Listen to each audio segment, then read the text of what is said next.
Hello दोस्तों, Bharat electronics के dividend के बारे में बात करेंगे। बिल्कुल मार्च के महीने में डिविडेंड का अनाउंसमेंट हुआ है। जब हम कंपनी की बात करेंगे तो ऑलमोस्ट 2 लाख करोड़ का मार्केट कैप को ये टच कर रहा है। लार्ज कैप की कंपनी है भारत इलेक्ट्रॉनिक्स यहाँ पर, तो बिजनेस पर भी हम यहाँ पर टच करने वाले हैं। सबसे पहले डिविडेंड किस तरीके का आ रहा है देखिए, तो डिविडेंड है ₹1.50 का, ये इंटरिम डिविडेंड बीईएल की तरफ से आ रहा है दोस्तों। और जो रिकॉर्ड डेट है इस डिविडेंड की वो 11 मार्च को है। और जो भी एलिजिबल इन्वेस्टर्स है, अब ये जो डिविडेंड है मार्च 5 को यहां पर डिक्लेयर हुआ है, तो विद इन 30 डेज में जो भी एलिजिबल इन्वेस्टर्स हैं उनको पेमेंट हो जाएगा दोस्तों। अब डिविडेंड पर एनालिसिस में और आगे जाते हैं कि पास्ट ट्रेंड कैसे रहे हैं, और इस बार हमको थोड़ा डिफरेंस देखने को मिला है।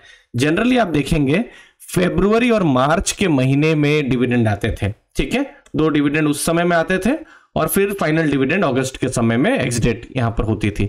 इस बार हम क्या देख रहे हैं कि फरवरी में डिविडेंड नहीं आया, लेकिन मार्च में डिविडेंड आया है। लेकिन आप देखिए लास्ट ईयर जैसे था 70 पैसा करके, मतलब ₹1.40 था। उससे पहले भी आप देखिए 60 पैसा करके ₹1.20, तो ₹1.20 से लास्ट जो 2 डिविडेंड थे ₹1.40 थे। तो इस बार ऐसा लग रहा है कि दोनों डिविडेंड शायद कंबाइन जैसा ही हो गया है, ऐसा लग रहा है। तो ₹1.50 का इस बार डिविडेंड हो रहा है। अब देखते हैं कि फाइनल डिविडेंड भी उनकी हिस्ट्री रही है, तो फाइनल डिविडेंड आ रहा है कि नहीं आ रहा है। तो ये थोड़ा सा डिपार्चर हमको देखने को मिला है।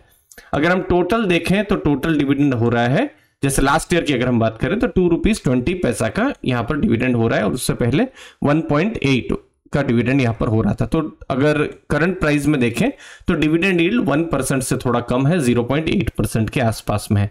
अब पे आउट कैसा है, तो देखिए पे आउट अगर हम यहां पर बात करेंगे तो ये देखिए, ये डिविडेंड पे आउट है, ये देख सकते हैं। तो बहुत पहले अगर आप देखेंगे तो 20% के आसपास ही पे आउट रहता था, लेकिन पिछले कुछ सालों से अगर डिविडेंड पे आउट आप देखेंगे तो 40 से 46% के बीच में पे आउट है। इसका मतलब क्या है कि लेट्स से कंपनी ₹100 का प्रॉफिट करती है, तो 46 रुपीस का अपने जो शेयर होल्डर्स है उनके साथ जो डिविडेंड है वो शेयर करती है दोस्तों। अब इसीलिए ईपीएस भी ज्यादा जरूरी हो जाती है, तो इसीलिए ईपीएस भी देखते रहिए कि साल दर साल इस साल का जो फाइनल ईपीएस है वो क्या होगा, और उसका 40 to 50% का एक या 46% का एक रेंज जैसा हमने देखा हुआ है। अब आते हैं बिजनेस अपडेट्स के ऊपर। तो देख सकते हैं आप, जैसे बीईएल है फॉर एग्जांपल, अभी आप देखेंगे मार्केट कैप है क्लोज टू 2 लाख करोड़ का, आरओसी स्ट्रांग है 34.6 का, रिटर्न ऑन इक्विटी यहां पर 26.3 है, और डेट फ्री कंपनी है। अगेन ये एक पॉजिटिव हो जाता है क्योंकि डेट नहीं है, और उनका बिजनेस भी जो है वो कैपिटल इंटेंसिव यहाँ पर बिजनेस है। तो रेटिंग रिपोर्ट भी दिखा देता हूं, यहाँ पर लेटेस्ट रेटिंग है बिल्कुल फरवरी, ये देख सकते हैं आप, ये फरवरी जो लेटेस्ट रेटिंग है 2025 का AAA का रेटिंग है। तो ये स्ट्रॉन्ग रेटिंग कहा जा सकता है, और डेट भी कम है, तो ये अच्छा नंबर्स आप कह सकते हैं। अगर डेट ज्यादा हो, रेटिंग थोड़ा सा डाउनग्रेड हो रहा हो, तब चिंता का विषय होता है। अब पीएसयू है, और मेन जो बिजनेस है वो है एरोस्पेस और डिफेंस इलेक्ट्रॉनिक्स में, ये की बिजनेस है भारत इलेक्ट्रॉनिक्स का। ऑर्डर बुक बहुत ज्यादा इंपॉर्टेंट होता है कंपनीज में, तो क्लोज टू 71,000 करोड़ का ऑर्डर बुक है। मतलब फ्यूचर का जो ग्रोथ है बिजनेस है उसके लिए थोड़ी सी जो विजिबिलिटी है वो देखने को मिल रही है। अब इंपॉर्टेंट है आने वाले टाइम में कुछ बड़े डिफेंस ऑर्डर मिले, क्योंकि ऑर्डर्स मिलेंगे तभी ऑर्डर बुक जो है वो बढ़ती रहेगी। एबिटा मार्जिन क्लोज टू 25-26% के आसपास देखने को मिल रहा है। अगर हम बिजनेस पर चूंकि एनालिसिस कर रहे हैं, तो की रिस्क क्या हो सकते हैं, वो है गवर्नमेंट ऑर्डर्स पर डिपेंडेंट है बिजनेस बहुत हद तक। क्लोज टू 81% टर्नओवर जो है गवर्नमेंट ऑर्डर्स पर डिपेंड करता है।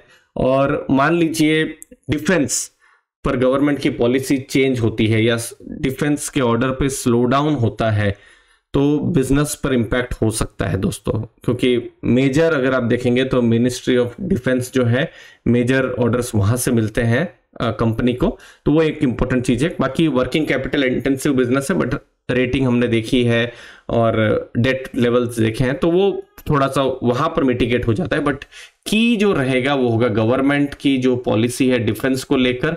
और डिफेंस पर देखिए, जो आत्मनिर्भर भारत के अंतर्गत खासकर कोविड के बाद से गवर्नमेंट ने पुश किया था डिफेंस सेक्टर पर, ये 2020, 21, 22 तक हमको ये पुश देखने को मिला था ये पॉलिसी का।